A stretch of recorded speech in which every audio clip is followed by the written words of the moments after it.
मेरठ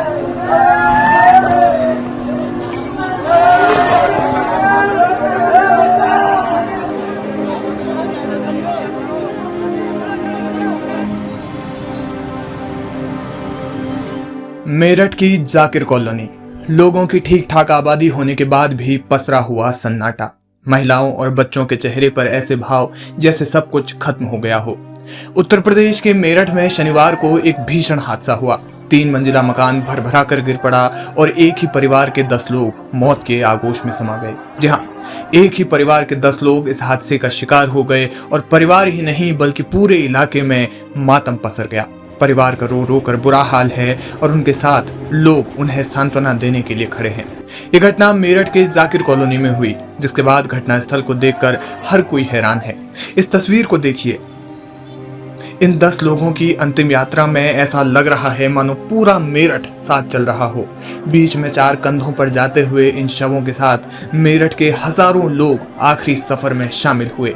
आसपास की दुकानें और पूरा बाजार बंद रहा। जनसैलाब ऐसा उमड़ा कि लोग घरों से निकल कर इस अंतिम यात्रा में शामिल हुए। हर कोई इस घटना के बाद से स्तब्ध है।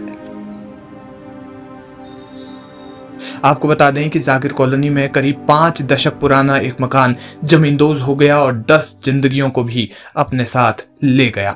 जिस समय यह हादसा हुआ उस समय घर में 15 लोग मौजूद थे। मकान के गिरने से 5 लोग भी घायल हुए हैं। इस हादसे में एक 7 महीने की गर्भवती महिला की भी मौत हो गई है। हादसे में मरने वाले सबसे कम उम्र की बच्ची महज 6 महीने की थी। इस हादसे में 15 वर्ष या उससे कम के 5 बच्चों की मौत हुई थी, जिसमें 4 वर्ष की एक बच्ची और शामिल है। जब जनाजा उठा तो लोगों की आंखों से आंसुओं का समंदर बह गया। जरा सोचिए कि उस 7 वर्षीय रिया पर क्या गुजरी होगी, जिसके अब्बू समेत पूरा परिवार उसकी ही आंखों के सामने मकान के नीचे दब गया।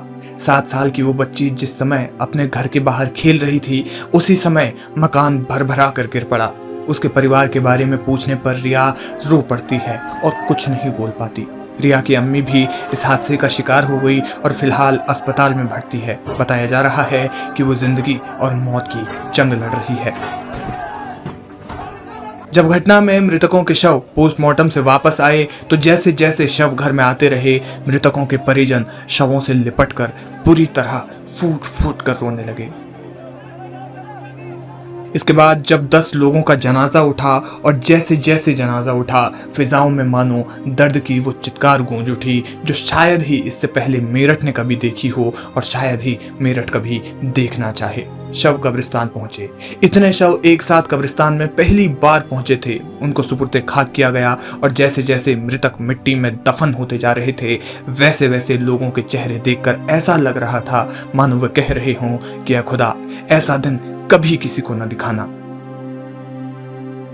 इस घटना के बाद जिलाधिकारी दीपक मीणा ने कहा कि सरकार ने प्रत्येक मृतक के परिजन को 4-4 लाख रुपए और मकान के क्षतिग्रस्त होने पर 1,20,000 रुपए की आर्थिक सहायता देने की घोषणा की है। बताया जा रहा है कि घटनास्थल पर 16 घंटे तक रेस्क्यू चला। एनडीआरएफ, एसडीआरएफ, फायर ब्रिगेड समेत पुलिस प्रशासन मौके पर मौजूद रहा। परिवार के साथ पूरे इलाके में सन्नाटा पसरा हुआ है। जिला प्रशासन के साथ राज्य सरकार तक हादसे के बाद की कार्रवाई कर रही है।